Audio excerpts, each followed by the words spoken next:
We didn't want to make a movie that was just like, oh, don't take, Route 66. We wanted this to be like, you're either driving in Appalachia, you're driving to the Adirondacks, you're driving, in California.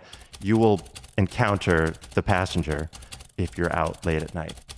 From NCPR, welcome to Northwards.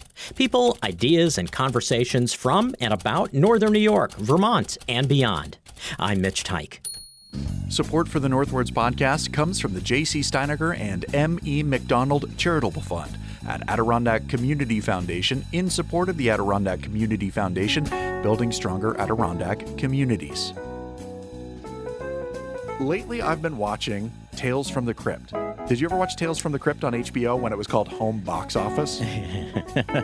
No, because my family did not get HBO when it was called Home Box Office. Oh, well, neither did my family. I would always watch it at my aunt's house. And it would scare the crap out of me. Maybe I shouldn't admit this on a podcast. One time I was so scared watching Tales from the Crypt that I went to bed and I peed the bed. Wow.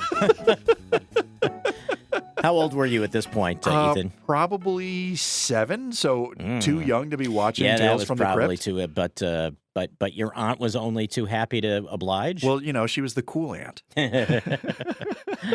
But she was very mad that I peed the bed. I think the two of us should now argue over whether the proper pronunciation is aunt or aunt. I'm an aunt person. You're an aunt person? I grew up as an aunt person. Oh, okay. Well, maybe that's... where did you grow up again? Washington, D.C.? I grew up in the D.C. area. Interestingly, I'm sure I got the aunt thing from my mom's side of the family. They were all from New England. Okay. And I also grew up calling my mom Mum. M-U-M, as though I had been a British person. And your dad? I called him Dad. Oh, there's no fun New England version? Or Pop. Papa. Papa, I peed the bed watching Tales from the Crypt. Weird. Well, is it weird or is it just a regional dialect? I suspect it's just a regional dialect. Although I've never really figured out where the aunt divide is, because there are people in places that I would not expect to say aunt who say aunt and vice versa. You ever met a person from Buffalo and you don't even need for them to tell you that they're from Buffalo? You just know because they call soda pop and they just have a, no offense to my Buffalo friends, but they have a particular way of enunciating certain things, and I can always tell when someone's from Buffalo. Yes, although pop is not the definitive test for that, because you could go to the Midwest and there are lots of people from Iowa and a little bit of Wisconsin, but mostly Iowa and Minnesota who say pop. Well, no, that's not what I'm saying. There's no other city in New York I know of that I've met people from who call it pop, just Buffalonians. But if somebody walked up to you and said, "Hey, pop," they would be referring to you as soda.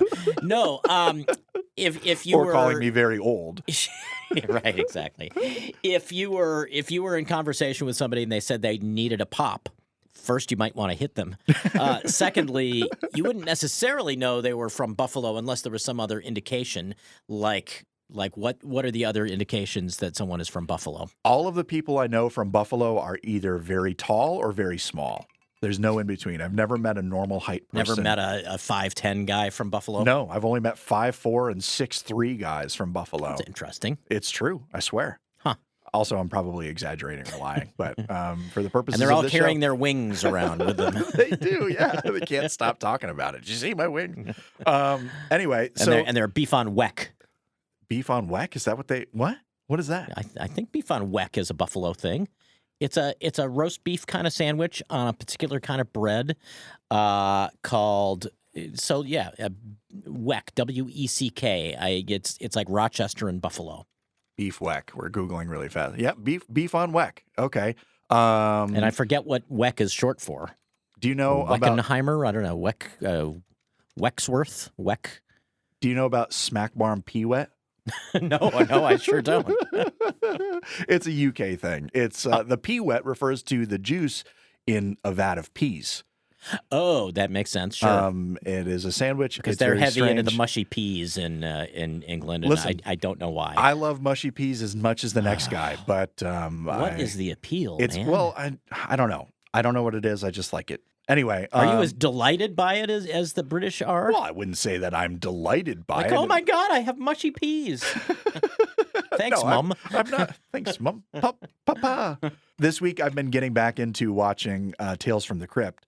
For some reason, it's not on HBO, which I have a subscription to, even though it's from HBO. That is why it's not on HBO. What is it on? It's on this horror streaming service called Shudder, which you would think that I would, be an avid subscriber to. But I've come and gone on Shudder. But once I realized that every once in a while I get an urge to watch Tales from the Crypt, but the only resource I have is bad VHS rips on YouTube, and that's not the most fun experience, especially as a hearing impaired person, because the subtitles don't always match up. So this last weekend, I subscribed to Shudder to watch Tales from the Crypt, which is now officially there, and I'm enjoying it quite a bit, and I know that you would hate it. Actually, maybe because some of it's gruesome, but it's mostly... It's mostly psychological. No, it's not mostly psychological. There's a lot of gore and gruesomeness and death and stuff, but it's silly also. I would call them all pretty much like black comedies, but it's fun. You know what creeped me out when I was a kid? I used to watch the original black and white episodes of The Twilight Zone. Oh yeah. And there was definitely a multi-year period where it creeped me out, and then there was a multi-year period shortly after that when I watched it and I thought, really, Rod Serling should just walk out onto the screen afterwards and say, now, wasn't that ironic? Burgess Meredith had all the books in the world to himself, and then he broke his glasses. Isn't that ironic?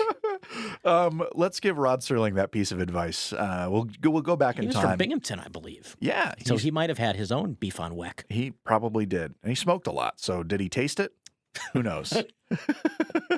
I've only recently gotten into the Twilight Zone via my friend Jeff, who is a Twilight Zone obsessive. When we were recording our album back in November, what we did every single night was just watch old episodes of The Twilight Zone. I enjoyed it quite a bit. Yeah, but you're right. It's all the ironic torture department. Anyway, the reason that we're having this conversation about horror is because today, for the first time, we're interviewing a horror movie writer. Yeah, pretty exciting. And that is why we invited Ethan Shanty, our producer here, along for the ride to ask the informed questions while I just sidled up to the microphone and asked questions like, who are you to play God?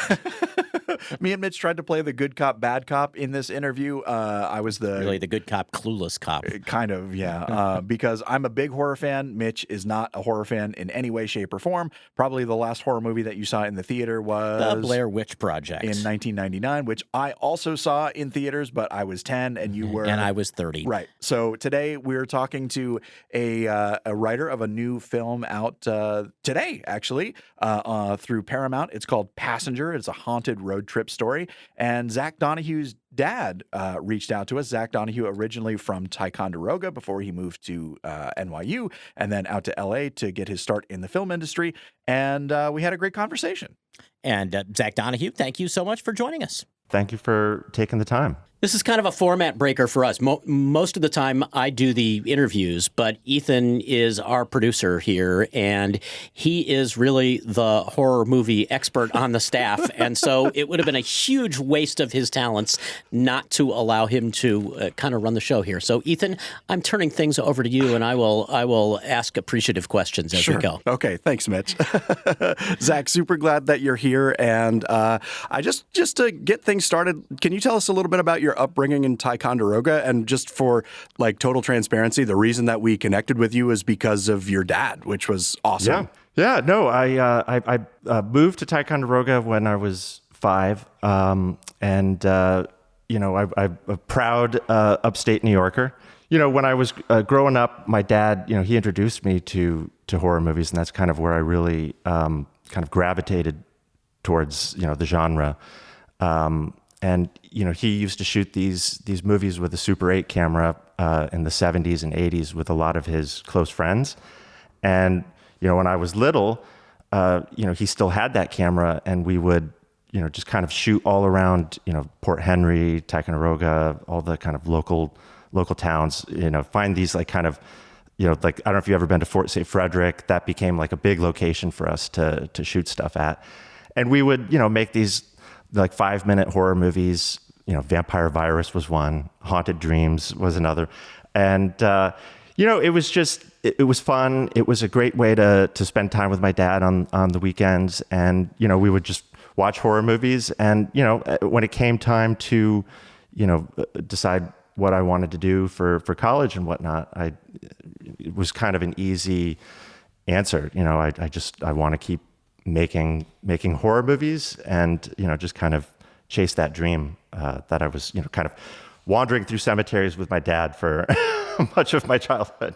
Yeah. As we were brainstorming this interview, we were jokingly thinking of asking you whether growing up in Ticonderoga was its own horror story. I'm not going to ask that question, but I would be interested. I mean, Ticonderoga, Port Henry, a lot of these places in kind of the lower Champlain Valley and along into Lake George, these are kind of places that have seen better days. I mean, their downtowns are decaying. Was the setting where you went when you made these movies, was it kind of inspirational in a way? They do kind of look like they could be sets from horror movies. Well, yeah. I mean, one thing I will say is I am very proud of my hometown. The graduating, all the teachers that we had were great, and we had a great group of people in my class, and I'm proud to hail from there. But that being said, when the place where I grew up was a house in the woods that you had to drive about a mile on a very creepy dirt road, and there was a bridge that you had to cross that was like, I don't know if you guys have seen Sorcerer. It was just like kind of a wooden plank bridge that was very dicey, no guardrails, and we lived out there with only one set of neighbors, and it was just mountains and wilderness behind us. So I think that definitely led to a lot of my imagination going kind of wild of just being out there just with my mom and dad, and at night you hear these strange sounds when like the wind starts blowing against the house, and there's a lot of strange wildlife that come through when you live in the woods, and sometimes as a kid that can be a little intense to see a porcupine very close to your window, and we would have hunters drag their deer right across our lawn, which was also a little unsettling as a kid. But no, I mean, yeah, I very, very proud of where I come from, and I don't know if you guys have been in Ticonderoga recently, but the downtown has really kind of been revitalized, which is kind of cool. Obviously there's Ticonderoga. There's an Elvis impersonator, Jim Cawley, who's very popular. He used to be very popular at Glens Falls, and he got very into he's just big Star Trek guy. And so he bought out, I think it was like an old Dollar Tree, and he found the sets for the original Star Trek series, the William Shatner one. So now Ticonderoga has a thing called Trekonderoga, which in the summer brings Trekkies from all over the country to see. And William Shatner has even come to the town to be a part of it. So yeah, it's a quirky place. I don't know why we have never done that interview. No, that sounds like a great one, too. Yeah. Mitch and I have noticed, especially in the last year of interviews that we've been doing, that the North Country region has been the focus of a lot of novels in particular, and a lot in the thriller genre. Do you ever think about setting a movie that you're writing specifically here? Oh, yeah, 100%. One of my college short films was based on an old something that happened in the 1800s. It was kind of almost like a Cold Mountain. If you've ever seen that movie, it was kind of a domestic thriller set in the 1800s with horses and almost like a Western. But these small towns, have these, strange little bits of news, and they're very beautiful. But I don't know if you guys have read the Theodore Dreiser novel. Was it An American Tragedy? They have these kind of deep wells of darkness sometimes that does make it a very interesting setting for that kind of stuff. Do you feel like you have your own deep well of darkness? Do you need one to go into this field? Me personally, no. Really, what I gravitate to with horror is just my own anxieties and fears. It's kind of a way to face them. If I'm scared about something, I usually go to what is the worst possible version of this. How do you add like a serial killer to it, or how do you add a supernatural element? And then, just kind of like, it's almost a little bit of therapy, but it's fun therapy. Mitch is admittedly not a horror fan, and as he said at the top, I am a horror fan. And when we have conversations about it in the office, by and large, what he says is the world is already scary enough. I don't need to watch movies and be scared. But my perspective is that when I sit down and watch a horror movie, it kind of gives me like a place to put my anxiety and get a relief from all that tension that I'm feeling. And like, I think that's why I've always gravitated towards horror movies and horror books. Like, I'm a huge Stephen King fan, and all of his stories are set in small towns as well. So I think that that makes a lot of sense to me, hearing that you're kind of like taking your anxiety and putting it into your writing. Yeah. I appreciate, I think I view horror movies a lot the way you do, Ethan. Obviously, the world is kind of a weird place, but there is a weird escapist,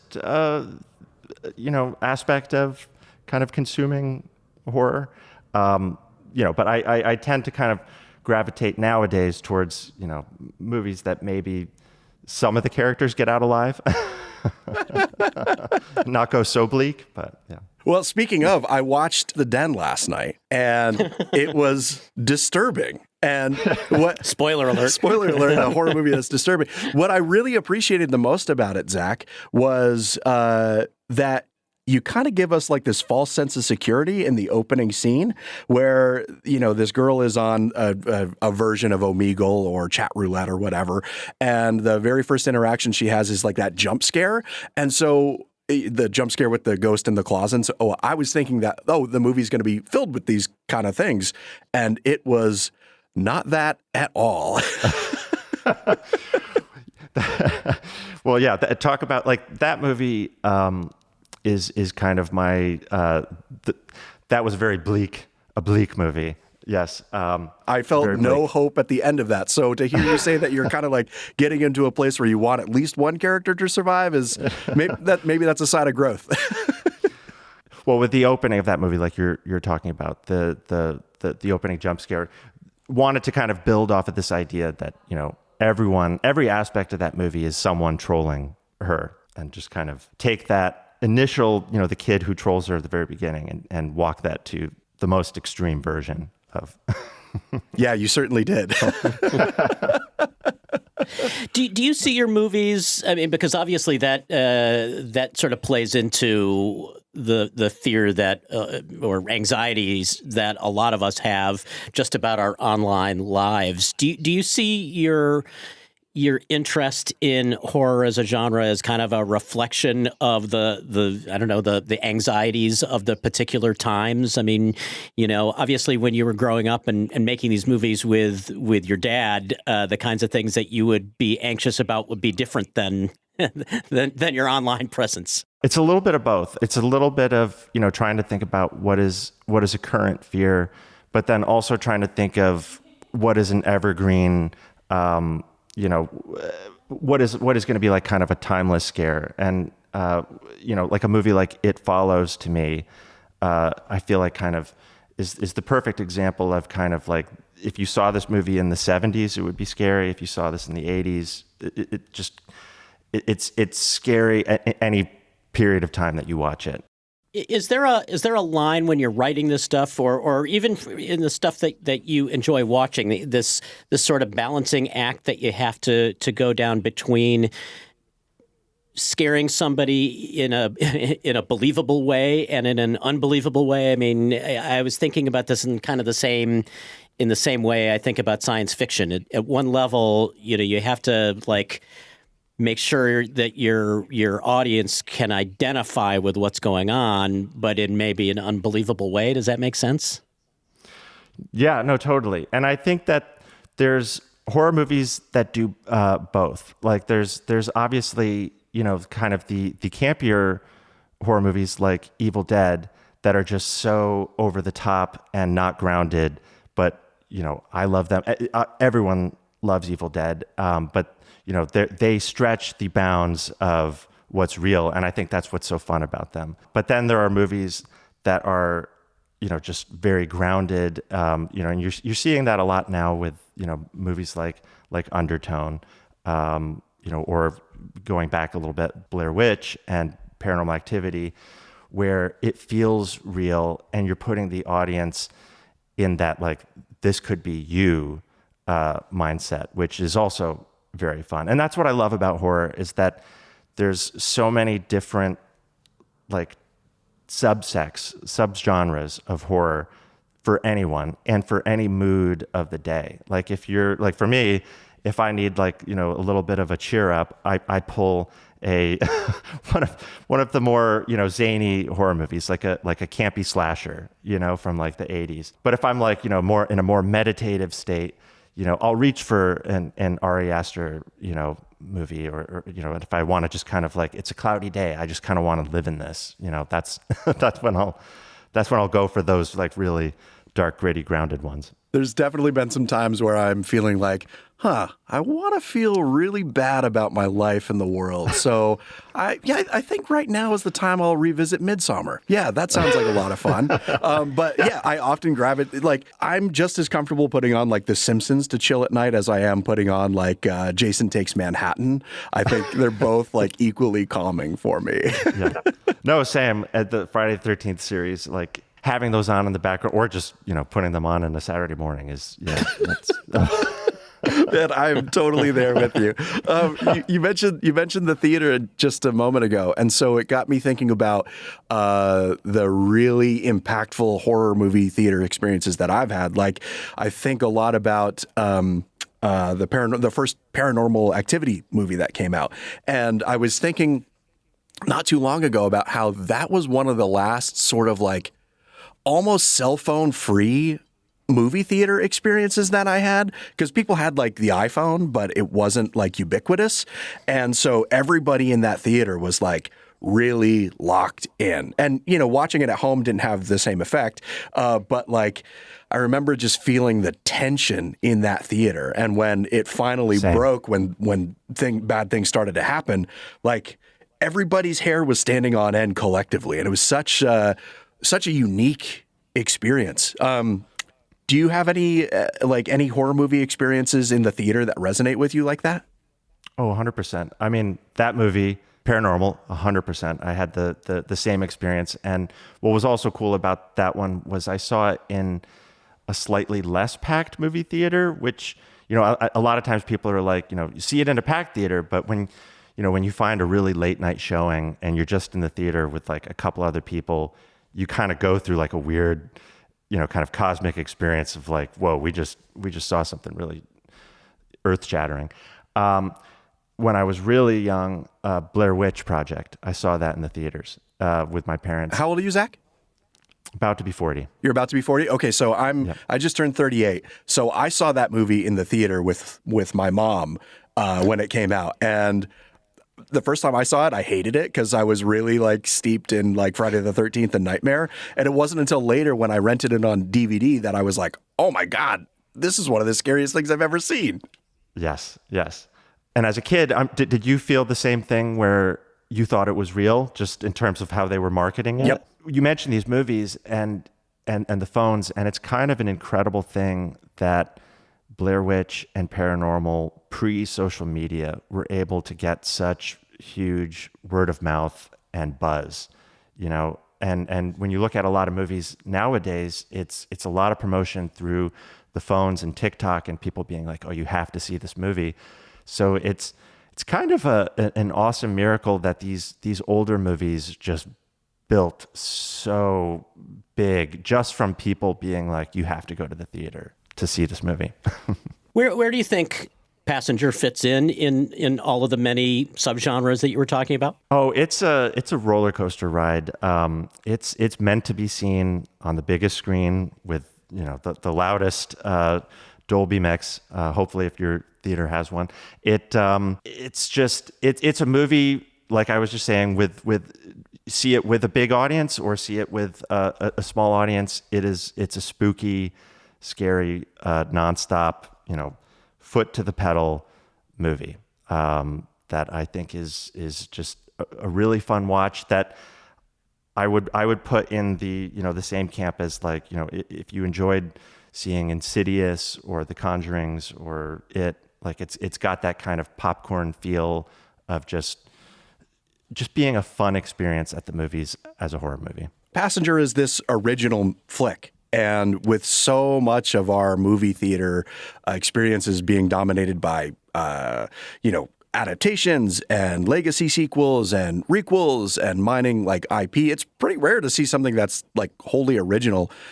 kind of outside of horror these days. I feel like horror is in this really unique place where filmmakers can kind of make what they want without a whole lot of being noted to death or making sure that they appeal to a certain audience or keep the fans happy or whatever. So how was that experience for you? Do you feel like you had the freedom to just kind of play around in your own sandbox and do what you wanted with Passenger? Yeah, no, 100%. And I should note that this is a movie that I wrote and that André Øvredal directed. Who, if you haven't seen, go watch any of his movies: Troll Hunter, Scary Stories to Tell in the Dark, Autopsy of Jane Doe. But I sold the treatment for this to Gary Dauberman, who is the writer of It and the Nun and Annabelle, and he brought it to his producing partner Walter Hamada, and they both really loved the idea, this idea that any road you drive on is haunted by this one singular demon. We didn't want to make a movie that was just like, oh, don't take Route 66. We wanted this to be like, you're either driving in Appalachia, you're driving to the Adirondacks, you're driving, in California, you will encounter the Passenger if you're out late at night. Both Walter and Gary loved the concept and really leaned into it, and kind of protected and nurtured the idea all the way throughout like the development of the script. And then, when we sent it out to directors, we sent it to André, who, flipped for it. And in some ways, the movie is kind of a mashup of the best parts of, Troll Hunter and Autopsy of Jane Doe. And he leaned into it. And so we worked for another set of months just trying to, kind of make the best possible movie. And then we went out there and everyone was just aligned on the same vision of how do we make the best possible movie. And that was a really exciting and like you said, in this moment where there's a lot of original ideas out there, but sometimes when you're working with a studio, it might shift. This movie, from conception to the projection, the vision for it stayed the same, and I couldn't be happier and more excited for people to see it when it comes out. I'm thinking about, you said this road could be anywhere. It could be in the Adirondacks. It could be somewhere in central New York. I got to tell you, I am freaked out anytime I'm on a back road in the North Country, because this region looks so much different at night than it does during the day. And even a road that you've traveled 100 times, it feels like there's just like something creeping right on the edge of the road, ready to jump out and grab you, right? So were you thinking about driving in the North Country when you were writing this flick? Oh, 100%. 100%.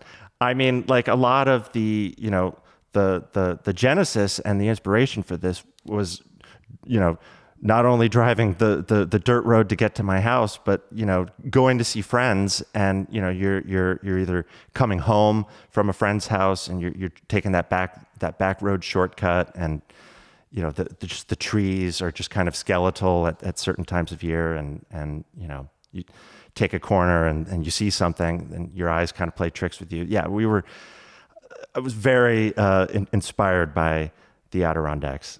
I'll always kind of come back and pull from my upbringing there. To go back to what you were saying early on in our conversation, the idea that you write in this world partly as a place to put your anxieties. When you did that with Passenger, and now to see it come to life on the screen in front of you, do you think the images on the screen kind of match what was in your head as it was flowing out of your hands, if you will? Yes, and partly that's just because the director André Øvredal he nailed it, and he saw the same movie that I did. And so that it was such a thrilling experience. I got to be on set for most of the filming, and it was just very cool to kind of, be on location and see he brought it to life. But there was also an interesting thing too, which is as a writer, it's a very cool experience where as, things are starting to come to life, sometimes things are not quite as you envision them, but it's exciting changes. These are better than what you saw. And another interesting thing that I'll mention about André is he is left-handed and I'm right-handed, and so he sees things on the left side.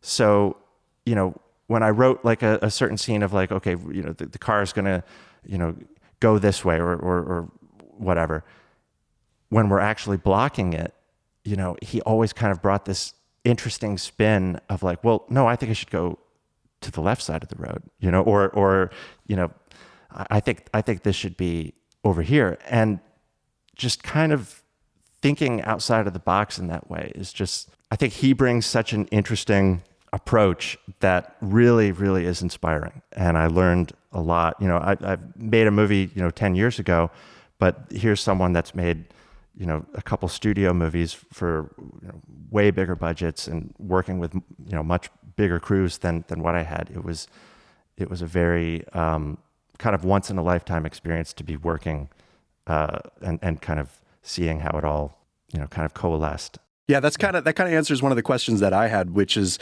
like, the more I learn about the filmmaking process and the more I meet people who are working in the industry in one aspect or another, like you learn that getting a movie made is like wholly collaborative. It's way more collaborative than any other kind of art in the world. And it's like incredible that any good movies get made at all because there's so many different moving pieces.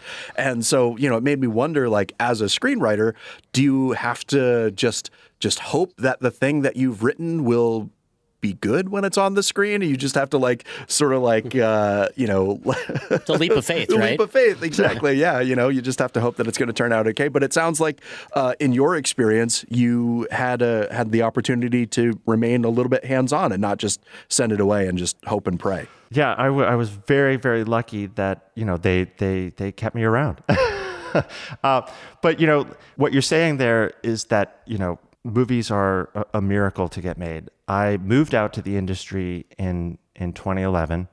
I made a movie in 2013, a very low budget movie called The Den, and then since then was really trying to grind and was working a lot of odd jobs in order to support this, but was just trying to stick it out and had a couple projects here that were kind of getting close to the finish line, and then something would fall away, and then I was like, well, you know what, that gave me just enough hope to keep going, so then you develop another idea, and that gives you just enough hope to once that falls apart. And what I will say about this project was there was a lot of kind of stars aligning throughout the process. The initial idea for this movie, I was in a car accident when I was, in my 20s. And, the idea of doing like a road horror movie was always kind of like germinating and kind of building and like an anxiety that I wanted to face. Then cut to 2018, I finally put, pen to paper of like, okay, I have an idea here for, making a horror movie that's set on the road. It's like a haunted house movie, but you never go to a house. You're just in a car or a van. And I want this like singular, demon that is the almost like the Jaws of the road. Try to make something that's like a boogeyman that we haven't seen before. And then that's all I had at 2018. And so I put that idea, it was just kind of a treatment, and I put it away in my my drawer and kind of worked on some other things. Cut to 2022, I struck up a friendship with this British guy named Tom Burgess, and he is a independent horror author who has written a very cool book that is called Mr. Howell that everyone should check out. And Tom and I, sparked a friendship because he was a fan of The Den and I was a fan of his book. And, we hopped on Zoom and just started, kind of bouncing around ideas. We both realized that we had road horror. Each of us had a road horror story that we wanted to crack. So we were like, you know what, let's put this together. Let's just start building it out. And then flash forward 5 months later. So we only had a treatment at that point. Gary Dauberman, I had worked with him a couple years back. He was, the screenwriter of It. And I loved working with him. I loved learning from him. And, we were kind of staying in touch for 4 or 5 years, trying to find something throughout that period. And, kind of cut to 2023, his executive, Max, reaches out to me and is like, hey, I've got a book that I want you to adapt. And I'm like, okay, I'm going to go buy the book. It's Monday afternoon, and I'm going to read it as fast as possible. He calls me on Thursday. I'm almost done with the book. And he's like, hey, I hope you didn't read that book because we lost the rights, or something's up with the rights. And I'm like, oh no, I didn't read it. But as I'm, wrapping up the call, I'm like, hey, I've got this idea. I think there's something here. Can I send you this deck? And you're just kind of constantly just trying to throw things out and see, what gets lured in. So I sent this to him just Thursday night, not thinking anything would come from it. Cut to the next morning, I get a call from Max. He's like, yo, I loved that. I think there's something there. I showed it to Gary. Gary loves it. He wants to send it to Walter Hamada at Paramount. Do you mind if we send it? I'm like, dude, hell yes. Get it over them. So cut to, we're having a meeting 4 days later. It's with, Gary's team and Walter's team. And we're all just talking about this idea of, kind of a haunted road trip. And everyone is just really vibing and digging into the idea, and ideas are flowing. And I get a call after the Zoom and they wanted to buy it. And so it just, all that's to say, long-winded way of saying that there's been a lot of stops and starts in this, process. And here's an idea that, I have been trying to make for a while, and I put away and then I put back up. But I think that's sometimes, how these movies come to be. I got a warm, fuzzy feeling from that story. So did I. Speaking of warm, fuzzy feelings, that's a really weird transition. But do I have this right? Are you married to someone who writes for children? Yes. My wife, Sarah Eisenberg, she is actually an Emmy winner. She won an Emmy for her work on Muppet Babies. And she has written for Muppet Babies, Bat Wheels, but she also has a live action thriller on Tubi called On the Run, which is, I'm just going to promote that. But especially early on when she was primarily writing children's shows, there was this kind of great, almost like conversation starter of like, I'm the horror guy, and she writes the warm and fuzzy stuff, and maybe one day we'll collaborate and kind of make like a scary kids, a scary Muppet Babies movie. Yeah, exactly. Maybe by your powers combined, you have the ability to do like a reboot of like the Goosebumps series or something, because she wants to be a little bit more child friendly, and you're like, let's scare the hell out of them. Exactly. I was curious how the dinner table conversations went on while you're discussing days at work and you're coming up with new ways to kill people, and she's coming up with not new ways to kill people. No, I mean, she wasn't really big into horror before we met, and she very early on she watched my movie the den and was like, oh, okay, that's a dark horror movie. So I guess I need to, kind of watch more. Through, being together for just 10 years, we really enjoy like finding the horror movies that the both of us kind of gravitate to. And every Halloween, the month of October, we try to program new horror movies that, she's never seen or that I haven't seen. We make a big month out of it, and it's a lot of fun. I do the exact same thing with my girlfriend. Every October, we try to watch at least one horror movie, sometimes two. It's usually for me, it's two horror movies like a night because she'll fall asleep on the couch. But yeah, I think my count last October was like 42 or 43 I got to, That's impressive. Thank you. Yeah, I love doing it. It's just like, as the summer comes to an end and it finally starts to get cold, you have to have something to keep your spirits up. And for me, it's blood and guts. Exactly. So we're having this conversation pretty much on the eve of the premiere of Passenger. It's going out into the world next Friday, week, right? As we're talking. I don't want to put words in your mouth, but this is a big deal for you. Yeah, no, it's kind of surreal. It's I've from making movies as a kid to going to film school, to just moving out to LA. This is the kind of a dream fulfilled moment for me, and I it's kind of really I haven't fully figured it out. You know what I mean? It's because it's so I don't know. It's like I've been thinking about it for so long, and to have made a movie with people that are, in some ways my heroes in the genre, of working with Walt and Gary and Andre and so many of the talented people that brought the movie to life. It's just such an exciting, surreal moment. And I'm trying to just be thoughtful and journal and just kind of, take in, how I'm feeling it, because it's all kind of going so fast. It's a little bit of a blur, but it's exciting. Very exciting.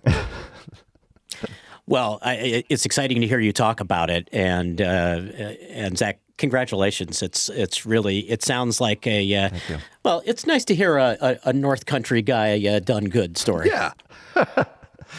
No, and I have a lot of people from my hometown to that you would be proud, of a lot of teachers who, I kind of nurtured the weird writer in me that that I think about when when the movie's coming out. But no, I'm just so excited, and I hope that if you have a theater near you that's playing it, I hope that people go and see it, because it's a movie that should be seen on the big screen if you like horror movies.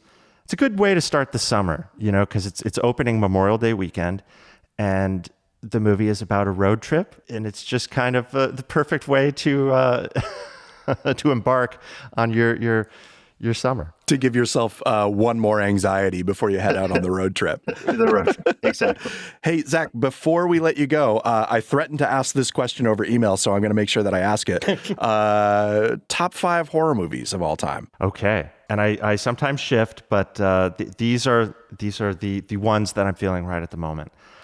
Black Christmas, the original one, directed by Bob Clark, who would later go on to do Baby Geniuses. Black Christmas.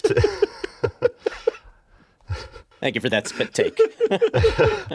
Black Christmas is the proto slasher. I watch it every Christmas. It is deeply unnerving, unsettling, and scary, and pretty gnarly. Carnival of Souls, I may have mentioned earlier, is one of the first horror movies that my dad showed me. It was made in the 60s. It's black and white, but it has a lot of kind of car-centric stuff that has kind of inspired me throughout. And there's this one scene where this woman is driving through this open road, this liminal space at twilight, and she sees this man outside of her window, and it was a very creepy image as a kid, and I still think it's pretty creepy, and it has a great organ soundtrack. Something Wicked This Way Comes, based on the Ray Bradbury novel, is just, I think, a very lovely gateway horror movie for kids to get into, especially during the fall. That's a good movie to watch right after you've carved a pumpkin.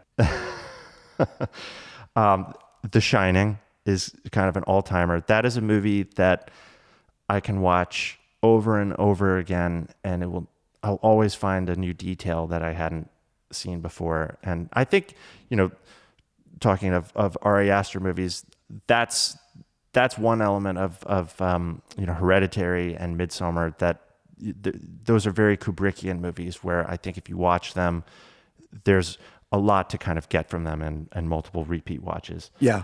Before we get your last, I will say, also huge fan of The Shining. My parents, this is kind of twisted. My parents' pet names for each other was Jack and Wendy. And so I have great. Jack and Wendy tattooed on my arms as well. So that's amazing. Big Shining fan. That's great. And Sinister, really, really freaked me out. I think the Super 8 segments in that movie are just so creepy and inventive. And the score for that movie, done by Christopher Young, who is a kind of a horror namesake, he's a staple in the world of composing music in horror. He did such a creepy job in that movie that there's a lot of tracks that I've noticed that people like kind of use, in their Instagrams if they're trying to do something spooky, or they tempt them in a lot of like horror movie, like the first cut of a horror movie, people will put some of the songs from that movie in, before they have a composer brought on. And I just want to say that Passenger was composed also by Christopher Young, and when they got him, it just was also another kind of moment where I was like, is this real? Like, this is the guy who did Hellraiser, and he also did my wife's favorite movie, The Man Who Knew Too Little, which was another kind of amazing synchronicity of like, oh my God, he did that movie. And it's our love of comedy and horror. So yeah, those are the five. Love that. Yeah.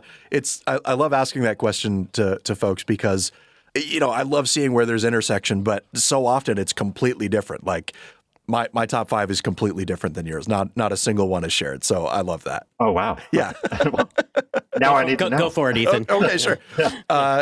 Obviously it shifts, but Hereditary, It Follows, Nightmare 3, Friday 4, and The Thing. That's the John Carpenter thing. The John Carpenter thing from 1980. Yeah. And I just rewatched Friday 4, and that is a mean, in the best way. It's a gnarly, gruesome movie. The kills are very, very scary, and Corey Feldman is great in that movie. So and it's one of the only Friday movies with like real characters too. Like you care about what happens to them. Yeah. No, exactly. No, that's a great list. I love hearing that. Can I add Manos, The Hands of Fate to that? If you want to. Mystery Science Theater reference. We know. Which is really a terrifying movie because of how bad it is. Right. Well, Zach Donohue, thank you so much for spending all this time with us. Congratulations and many good things to come, I hope. Well, thank you guys for having me. And it's a real pleasure chatting with you guys. It was awesome. So, and thank your dad for getting in touch with Sincerely. us. Sincerely. I'll call him as soon as this we wrap up and tell him. Oh, wait, what's your dad's favorite horror movie? Ooh, I don't want to speak. I don't want to. He's a big fan of Jean Rollin. I don't know if you guys. He's like a French filmmaker from the 70s. Death Dream. No, you know what? I'm gonna go with Death Dream. So I named Bob Clark's Black Christmas, but also Bob Clark also did a movie called Death Dream, which is an underrated gem that everyone should see. That I was almost going to mention for myself, but I didn't. I needed to have a few movies that weren't just Bob Clark movies. Awesome. Thanks a lot, Zach. Thanks for having me, guys. Zach Donohue is the writer behind the new horror film Passenger. He is from Ticonderoga. The movie is out everywhere starting today, and he joined us on the line from Los Angeles or thereabouts. L.A., as those in the know call it. Is that what they call it? I'll have to take a meeting to find out. Hollywood. Ba, ba, ba, ba, ba, ba. Ethan Chanty, a great opportunity for you to talk, to geek out, if you will, on horror stuff with a guy who is every bit as into it as you are, and in fact, probably more. And because he makes a living from it. Because, well, he makes a living from it and probably has a more encyclopedic knowledge of horror movies than I do. Obviously, he does. I mean, you heard from him. I'm always like talking with folks about like their favorite horror movies, and you can. You know, some folks are just like purely into like this slasher sort of like splatter stuff. That's my older brother Casey is very much into that kind of stuff. I like the psychological kind of stuff. I want to feel bad when I watch a horror movie. I want to know that my brain and my family and my community are things to be afraid of, and they are. You know, we were talking before our interview with Zach about the thing that creeped me out. Well, you were talking about Tales from the Crypt, and I was talking about the Twilight Zone. And I was just remembering, actually, before I started watching the Twilight Zone, I had a paperback book that I think might have been my dad's, or maybe it was my mom's. I don't know. It was a collection of stories from the Twilight Zone that had been novelized, if you will. Cool. And I think reading them was maybe more creepy than watching, partly because you could sort of savor the creepiness of it over as long as you wanted, versus here's a half-hour episode with commercials for Bounty paper towels in the middle. And the one that I remember the most vividly was about the jet. It was like a passenger jet that got caught in an electrical storm. Okay, yeah. And sent back in time. And so this jet was flying, and it goes through an electrical storm, and then the pilot radios down to the tower, and it becomes evident that the people in the control tower have no idea what they're talking about, because the jet shouldn't have existed in like 1936 or something, and eventually the jet goes back to prehistoric days. Oh, whoa, cool. And I don't remember how it ends, actually. Ironically. Yeah. Because it turns out the T-Rex is actually an air traffic control. But how does he reach the levers and the buttons with his little arms? Yeah. In addition to being freaked out by horror movies, we're talking about alternate forms of freaking yourself out. So books there. Obviously, I'm a huge Stephen King fan. But one of my favorite things to do is, like when I go on a camping trip, is to download episodes of this podcast that's called Radio Rental. And it is, it's just creepy, purported to be true stories, allegedly true stories from people who are fans of the show. And there's this great episode where this guy talks about he's at home and he gets into this argument with his girlfriend, and she, he's like, we had a great relationship. I had no idea where this is coming from, but she just like storms into the apartment and she grabs all of her stuff and she's accusing him of being a bad boyfriend or doing this, doing that, the other thing. And he just can't make heads or tails of where this is coming from. And then she leaves and he goes outside and he's standing on his stoop or whatever, smoking a cigarette, trying to calm down. And then not 2 minutes later, his girlfriend comes around the corner, happy as can be, super excited to see him, still in love. And he's like, you freaked out at me. Like, not 5 minutes ago, you took all your stuff, you stormed out. And she's like, I have no idea what you're talking about. And so they go up to the apartment, and indeed, many of her belongings are missing. Her car keys are gone, like all of this stuff. And she just like swears up and down that it was not her. And he believes her, and it seems like there's an alternate dimension at play. I don't know. But like, much like reading the story. And there on the bathroom doorknob was a hook. But much like reading, the part of the fun of audio storytelling is that a lot of the action happens in your own head. Yeah, so you get more freaked out. Yeah. A lot of fun. Just like the Muppet Show. Happens in your own head? Yeah. Kurt, like right now? Oh my gosh, I am seeing Kermit riding his bicycle right now. And who's the guest star on this week's episode in your head? It's John Denver, of course. It's John Denver on every episode of the Muppet Show. I really don't. Were there ever any other guests? I guess there was Paul Williams, who I always confused with John Denver because they were both sort of straw-haired songwriters. Mark Hamill too from Star Wars. Mark Hamill could easily be in the John Denver lookalike contest. Straw hair, yeah, exactly. Okay. Anyway, let's wrap up this show. Do we have to? Well, yeah, but we'll do it again. All right. Ethan, who produced this show? You did. I did. Northwards is an NCPR podcast production. The show is written, produced, and edited by Mitch Tyke with digital production supervision by me. I'm Ethan Shanty. Bill Hanel is our director of digital services, and Anna Williams-Bergen is our digital projects specialist. I just found out that is her actual title, and she does social media. I have to sign her time card, so I knew that. And our theme music is by famous letter writer of Plattsburgh. No, it's not. It's by the Wickmore Jazz Trio of Plattsburgh. And our theme music is by the Wickmore Jazz Trio of Plattsburgh. To hear more conversations and to support this show, visit ncpr.org/northwards. This is NPR. This is NCPR, isn't it? This is C3PO. This is NCPR North Country Public Radio.